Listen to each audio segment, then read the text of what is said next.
Javante, I know it comes as a result of a tough loss, but you also broke your own single-season steals record today. You had broke your own record of 90 with 91. I mean, how does that feel for you? I mean, it feels good, but it would have been better with the win. It's a pretty tough one for you guys. It felt like you guys kind of like went down and then you kind of battled your way back up again, and then they went in their own run of your own. What did you think of those moments where they just kind of got their momentum back? Back up. I feel like we be on roller coasters, during the game. We just have to stay at a high level, hold 40 minutes, and I think we'll be good. Yeah, you kind of talked about being on a roller coaster. First half came out very good offensively, 40s all across the boards. Second half dips under 38, even 25% from three. How do you kind of take that momentum in the first half into the second half of play? I think that's all about focus. After halftime, just coming out, getting more shots up, and just staying focused. And there's a lot of mid-range shots taken by Western Michigan. Is that kind of what the defense was going to let them take, just the mid-range shots today, or is that kind of just how they? If a team wants to shoot 20 mid ranges, we rather them do that than get wide open threes or tough layups. Javante, just both teams going to the free throw line a lot today. You guys struggled a bit from the free throw line. Just what kind of went into that, and what do you guys want to work on with that going forward? We always work on free throws. We just have to it has to lead over to the game. We have to stay focused during the game and step up and knock those down. And they obviously knocked theirs down, so that was the difference between that. And they had two guys with 17 points, Justice Williams and Carson Viz, number 7. What made them so hard to stop during the game? I feel like it was a mentality thing. We just have to step up, guard one-on-one, and just stop those guys.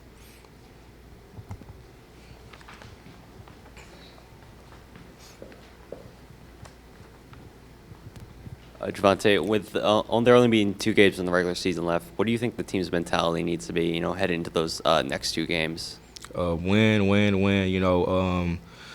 Win practice Thursday, win practice Friday, come win Saturday, and then next week win all of our practices, and then win at Eastern. That's our mentality. Yeah, very disappointing performance. Not what we looked like in preparation for the game in any way, shape, or form. We've been hanging our hat as one of the best defensive teams in the league, and tonight that was definitely not on display. We did, just so many effort things in terms of guarding the ball one-on-one, or technique things, I guess, probably more so, where we're turning our hips and letting guys drive and then helping where we shouldn't help. Very, very disappointing performance on that end of the floor, and then obviously on the offensive end of the floor, tips and layups, and we've got to finish shots and do a much better job at very basic things. Questions for Coach? Coach, I mean, it feels like a pretty common story this season when you guys, you go down and you kind of battle your way back up a lot during this game, and you get to 4 points, and then they just go on a run, and you guys have to work your way out of it again. What do you think goes into that for the team, and you keep kind of finding yourself in those situations where you have to find your way out of it or battle your way out of it? Yeah, I mean, we start out and both teams are scoring, but it's fool's gold. We're scoring, but we're giving up points, and we're trading baskets, and they make some tough ones. And when guys see the ball go through the net, you're in for a day. And then the lack of focus. I mean, we're talking about probably thousands of free throws in the last 2 days, because one thing that's not very hard on the body. So we put a lot of time on it, and we chart it, and then we come in the game to miss 11 free throws, and including a couple front ends of 101s, is completely unacceptable. So we've got to get back to focus. These last 2 games of the regular season, what do you think the team's mentality needs to be, heading forward in the season as you guys approach the MAC tournament? Yeah, we've got to be gritty. We've got to get back to what we are, and that our identity's been on the defense end of the floor, and that has to be what our identity is, where we get out rebounded on our home floor, which is not a thing for us. We've got to do a much better job, getting our, not only just securing rebounds, but two-handing, and so we can get out in our break. And when we do get out on the break, we need to finish. So that's kind of just back to basics is our focus. There was a very big emphasis on this all switching defense, leaving kind of Glover out behind the 3-point line and getting Campbell down low. Kind of just talk me through what was the mentality of kind of having that in the last 2 games like that.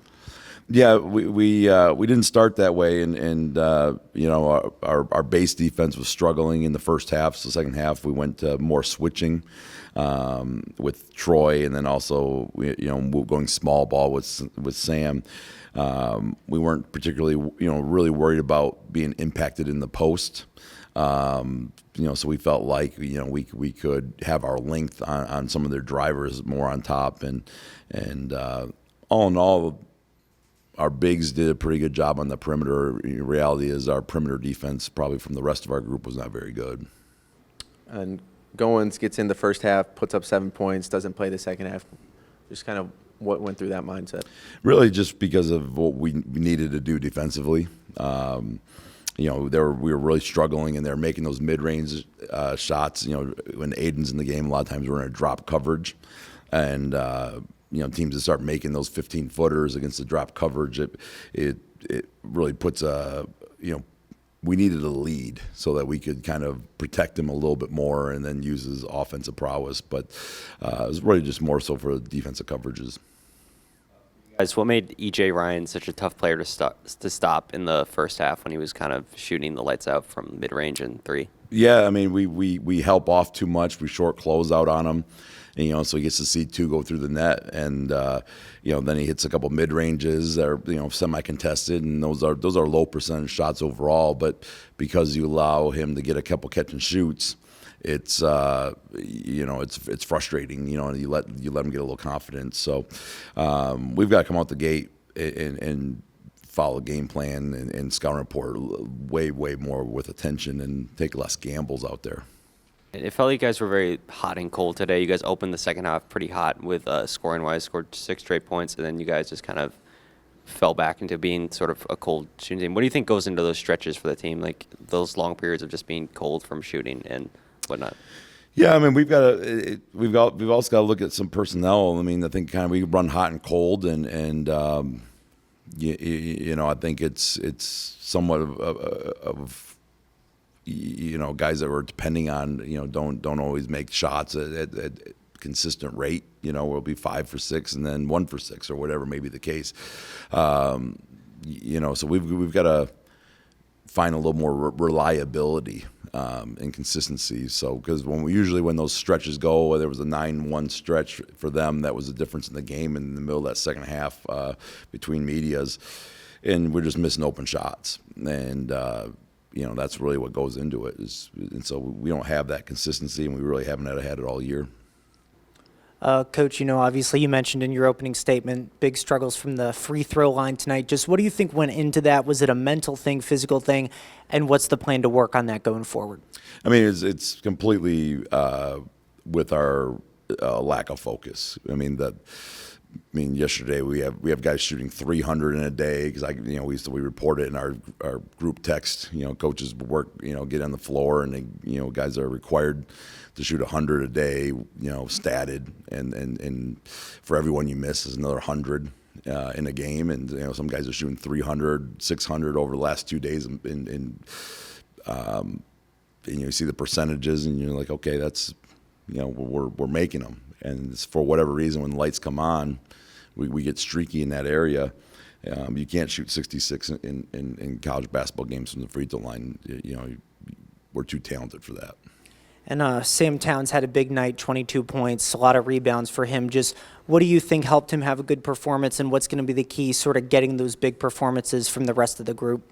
Yeah, I mean, it has to be everybody across the board. And we can't have Sam have a good night tonight and then have someone else have a good night, but everyone else dips. So we can't have this roller coaster, particularly in the offensive end, because it's putting too much pressure on the offense to try to figure out, okay, who's performing tonight, and then you got to change your game plan on the fly, and it's getting us in trouble.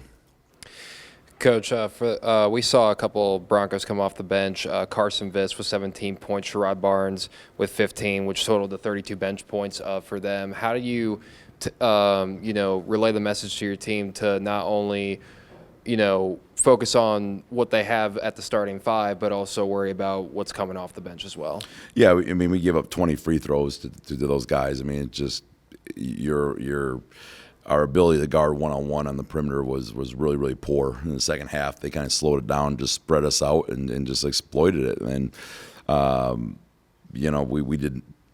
Yeah, we did some of our matchup zone, and we weren't really active in that first half, and we didn't want to rely on it. At some point, we got to draw a line in the sand, and guys got to, for the betterment of, if we're gonna make any noise here in this next 2-3 weeks, it better be, where guys are buckling down, and we better sort out who can and who can't. And despite the loss, Javante Campbell broke his single season record of steals with 91. Do you have what goes into that? And then Javante being such a good defender, and him setting a new record, obviously.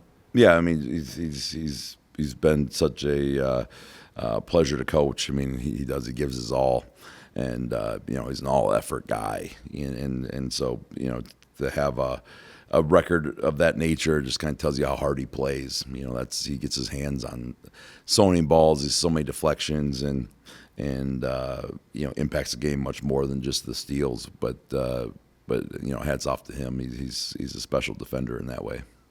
Any more questions for Coach? Great. Thank you. Thank you. Have a good night.